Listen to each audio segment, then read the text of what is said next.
न्याजी और फैज का जो गठजोड़ था, जो कि बाकायदा तरीके से एक 10 साला प्लान लेके आया था, ये एक सदारती निजाम लाना चाहते थे, इस पार्लिमानी निजाम को खत्म करना चाहते थे। वफाकी हुकूमत ने पूरे पाकिस्तान में 200 यूनिट तक वाले जितने भी सार्फिन हैं, प्रोटेक्टेड नॉन प्रोटेक्टेड दोनों, उनको 50 अरब रुपए की खतीर रकम से 4 से 7 रुपए फी यूनिट का रिलीफ दिया जून, जुलाई और अगस्त के महीनों के लिए। तमाम सूबाई हुकूमतों के पास ये ऑप्शन मौजूद है कि वो फर्दर रिलीफ दे सकते हैं। वफाक ने तो पूरे पाकिस्तान में दे दिया 200 यूनिट तक। ऐलानात होते रहते हैं अजीब व गरीब, जिसकी वजह से हम परेशानी में आ जाते हैं कि बेवकूफ़ी के ऐलानात का जवाब कैसे दें। लोग कहते हैं कि जी आप बताते क्यों नहीं ज़्यादा। मैं कहता हूँ यार, सिर्फ मैं अगर टीवी पे आके और बाकी बोलता रहूँगा तो काम किस वक्त करूँगा। बिस्मिल्लाहिर्रहमानिर्रहीम, अस्सलाम वालेकुम। प्रोग्राम कल तक में मैं हूं आपका मेज़बान अतर हदील। नाजरीन, बानी पीटीआई ने आज अडयाला जेल में सहाफ़ियों से गैर रस्मी गुफ्तगू की है।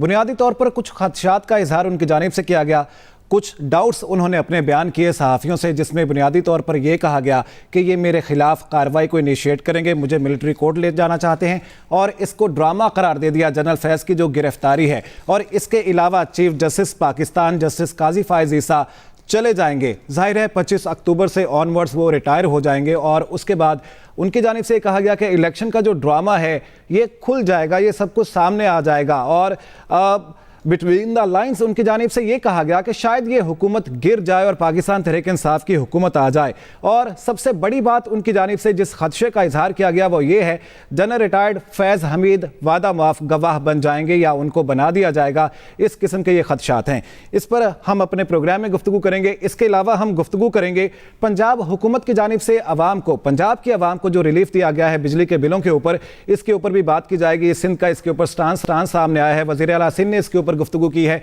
इसके अलावा जो वजीर हैं बल्दियात के सईद गनी, उनकी जानिब से भी मौक़िफ़ सामने आया। और पंजाब की जो वजीर हैं सीनियर वजीर मरियम औरंगज़ेब, उनका स्टांस इसके ऊपर सामने आया। उन्होंने कहा हिम्मत करें और इसके ऊपर जो है अवाम को रिलीफ दें, हसद ना करें।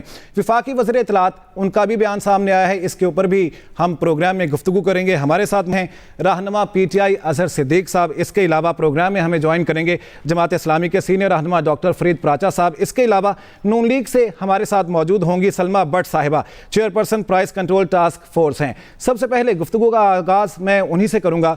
सलमा भट्ट साहिबा, आज जिन खदशात का इजहार बानी पीटीआई की जानिब से किया गया है, आप क्या समझती हैं कि वाकई इस तरह की कोई कोशिश हो रही है या उनके ये जो खदशात हैं ये कितने दुरुस्त हैं?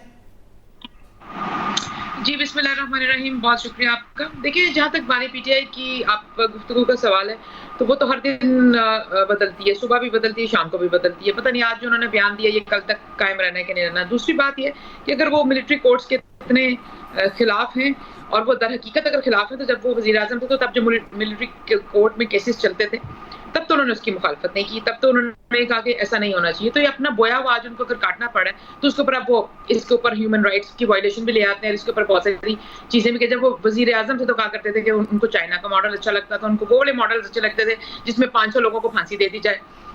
तब वो फांसियां भी देना चाहते थे, तब वो मिलिट्री कोर्ट्स भी चलाना चाहते थे जब वो हुक्मरान थे, ताकि उनके रास्ते की हर चीज जिसको वो खिलाफ समझते हैं और मुखालिफ समझते हैं वो क्रश कर दी जाए। उनकी ये की पॉलिसी थी। अब जब वो लेकिन अब वो ये रहा है कि अब उनको जब अपना बोया हुआ काटना पड़ा है तो वो उसको मजलूमियत की शक्ल देना चाहते हैं, उसको साजिश कहते हैं, उसको कभी ड्रामा कहते हैं, उसको कभी वो ह्यूमन राइट्स की वायलेशन कह देते हैं, कभी कुछ करते हैं। बेसिकली सारा कुछ इसलिए करते हैं कि वो किसी ना किसी तरीके से वो तो जो मलहूज रखना चाहते हैं कि कोई ना कोई आकर उनको वो बन जाए इस वक्त, उनको बचा ले, उनको अपने कर्मों की जो देना पड़ा है हिसाब ना देना पड़े, क्योंकि वो हमेशा से हिसाब के बड़े कच्चे हैं। और उन्होंने हमेशा चाहा कि दूसरों के ऊपर मनगढ़ंत इल्जामात लगाकर जो इल्जामात थे कभी उनको साबित ना कर सके। अपने दौरे इक़्तिदार में जितने भी उन्होंने जिंदगी में इल्जाम लगाए, बतौर जब वो पहले कंटेनर पे थे या कभी भी कोई इल्जाम साबित नहीं कर सके। अब जब उनके ऊपर इल्जामात हैं तो क्योंकि उनके पास वो सफाई देने के लिए कुछ नहीं है, वो इल्जामात साबित होते नजर आ रहे हैं उनको। तो 9 मई के इल्जामात हों, तनसीबात में हमलों के इल्जामात हों, 190 मिलियन पाउंड के इल्जामात हों, तो शाहाना के इल्जामात हों, और भी बहुत सारी फहरिस्त है उनके ऊपर, करप्शन की भी और फिर मुल्क के खिलाफ साजिश करने की भी और हमले करने की भी। तो अब वो इल्जामात जब उनको लग रहा है कि उनसे मुझे छुटकारा नहीं है, मैं दिन ब दिन उसके अपने ही जो किया है उसकी लेकिन सलमा भट्ट साहिबा, आप ये भी देखती हैं कि उनके खिलाफ जो मुकदमात बनाए गए वो अदालतों से उनको रिलीफ भी मिला है। स्पेसिफिकली अगर हम ये बात कर लें मिलिट्री कोर्ट वाले मामले की, तो आप समझती हैं कि जनरल रिटायर्ड फैज़ हमीद वाला जो ऑप्शन है, वादा माफ गवाह बनने वाला, ये ऑप्शन है? देखिए, इस बारे में मैं इसलिए कुछ नहीं कह सकती क्योंकि मुझे नहीं मालूम कि जनरल फैज हमीद साहब जो हैं उनके बारे में वो तहवील में है और उनके साथ क्या इंटेरोगेशन हो रही है। ये जब कोई फैसला बाहर आएगा कोर्ट से तो ये हम उस पर बात कर सकते हैं, कमेंट कर सकते हैं। अभी अगर एक चीज ज़ेर इल्तवा है और वो ज़ेर इन्वेस्टिगेशन है और वो तहवील में है, और अगर आर्मी जो है वो अपने किसी एहतसाब के अमल में है या वो अपने साबका रिटायर्ड जनरल फैज को कहीं पे अकाउंटेबल ठहरा रहे हैं, तो उसके ऊपर अभी मैं उस पर क्या कमेंट कर सकती हूँ, मुझे ये बताएं। दूसरी बात ये कि जब कोई चीज हमारे सामने आएगी जो उनके पास, जो देखें जनरल साहब जो हैं आखिर वो DGIS रहे हैं, और अगर उनके ऊपर कोई इल्जामात हैं हो सकता है वो उनको साफ कर दें, हो सकता है वो साफ ना कर पाए तो वो भी किसी सजा के मुर्तकिब हों या किसी किए के, और अगर वो कुछ इंकशाफात कर रहे हैं या अगर वो अपनी कोई वादा माफ गवाह बनते हैं या वो कैसी चीज करते हैं, तो देखिए इसमें हमारा तो कोई रोल नहीं है। देखिए, ये जनरल फैज जो थे, जब वो इमरान खान के साथ उनका एक नेक्सस रहा है, उनके बतौर जब वो वज़ीर आज़म थे तब ये DGIS आए थे, और उनकी एक मिलके मुश्तरका जनरल बाजवा जो थे वो आर्मी चीफ थे, और ये एक पूरा एक नेक्सस था जो एक सेम पेज भी था, जो मिलकर काम भी करते रहे, मिलके बहुत सारी चीजें करते हैं। जो इमरान खान साहब हैं, जब वो वज़ीर आज़म थे तो वो ये जो एजेंडा कहा करते थे कि यहाँ पर वन पार्टी एजेंडा होना चाहिए, प्रेसिडेंशियल सिस्टम होना चाहिए, 18वीं तरमीम को खत्म कर देना चाहिए, NFC अवार्ड की मुखालफत करते थे, हर जमहूरी चीज की जब वो रिवर्स करने की बात करते थे, तो ये सारा कुछ एक पूरी इसके पीछे वजह थी। और फिर उसके अंदर कुछ हम अब रिटायर्ड जो साबका जजेस हैं उनको भी देखते हैं कि वो एक पूरा एक सहूलतकारी का सिस्टम था, निजाम था, जिसकी यहाँ पर एक और हिंट आपने दिया है, वो उसके ऊपर भी हम गुफ्तगू करेंगे। अजहर सिद्दीक साहब से जान लेते हैं।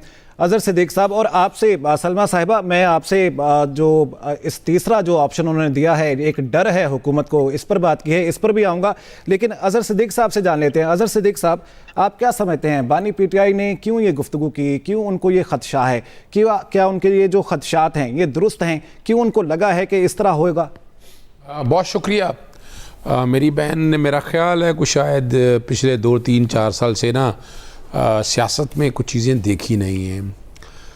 आज जो हम जो बातें की ना उन्होंने, आज 2.5 सालों में क्या कुछ हुआ है वो नहीं याद है। ना जमहूरियत में, आमरीत में भी जो हाल नहीं होता था जो कुछ हो रहा है, और तारीख़ी तौर पर ना मुस्लिम लीग नून ने, ना नवाज शरीफ ने, और ना ही पाकिस्तान पीपल्स पार्टी ने ऐसा बुरा दौर देखा है जो पाकिस्तान तहरीक-ए-इंसाफ देख रही है। 250 के करीब केसेस हैं।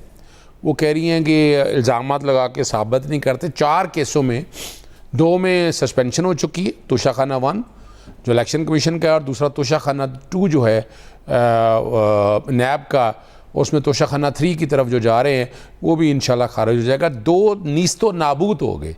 साइफर के केस में बड़ा बातें की, पता नहीं क्या क्या, ज़मीन आसमान सर पे उठाया, वक्त से पहले मिठाइयों के टोकरे खा लिए और वो गिर गए। फिर इद्दत का घटिया तरीन केस जिसको ये सपोर्ट करते रहे, जिसके लिए वकील पेश करते रहे।